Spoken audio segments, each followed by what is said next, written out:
دیکھیے روزہ جو امراض میں مفید ہوتا ہے، جیسے میں نے آپ کو پہلے بھی بتایا، مطلب معدے کے امراض میں مطلب یہ مفید ہے روزہ رکھنا، ایسیڈیٹی ہے اس میں مفید ہے.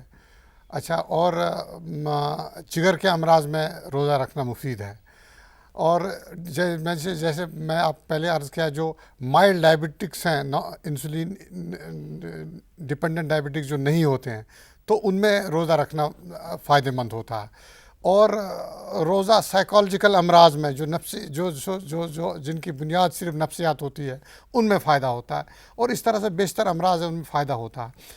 روزہ ہائپر ٹینشن، جو بلڈ پریشر بڑھا ہوا لوگوں کو ہوتا ہے، جو بلڈ پریشر بڑھنے کی وجہ سے بہت سارے کمپلیکیشن ہوتے ہیں، ان میں روزہ فائدہ ہوتا ہے.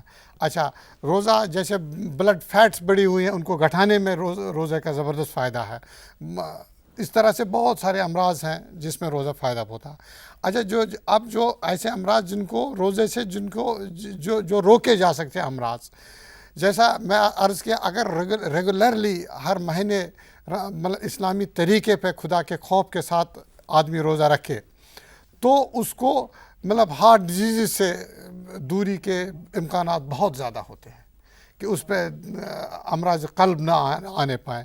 ایون جو سٹروکس ہوتے ہیں، یہ دل کے جو ہارٹ اٹیک جس کو بولتے ہیں، یا جو سٹروک بولتا ہے، یہ بنیادی طور پہ مطلب جو آرٹریز جو خون سپلائی کرنے والے ہوتے ہیں وہ تنگ ہو جاتی ہے. اور تنگ اس لیے ہو جاتی ہے کہ ان میں فیٹس ڈپازٹ ہو جاتی ہے، اور روزہ رکھنے کی وجہ سے فیٹس کا موبلائزیشن ہوتا ہے، اور جو بلڈ فیٹس زیادہ ہوتی ہے وہ گھٹ جاتی ہے. اور اگر اس طرح مستقل روزہ رکھے، جیسے ہمارے ابھی ساتھی نے کہا کہ مطلب رمضان کے روزے تو فرض روزے، پھر واجب روزے، پھر نفل روزے، اگر ان تمام روزوں کا اسلامی طریقے سے آدمی مطلب اس پہ کارآمد ہو جائے، تو اس کو یقین کے ساتھ اس کو مطلب بہت سارے جلد کے امراض اس کو نہیں ہوں گے، اس کو دل کے امراض نہیں ہوں گے، اس کو اسٹروک کا مرض نہیں ہوگا، اور اس کو بہت سارے جگر کے امراض سے اس کو مطلب فائدہ رہے گا، اس کو نہیں ہو پائیں گے یہ امراض.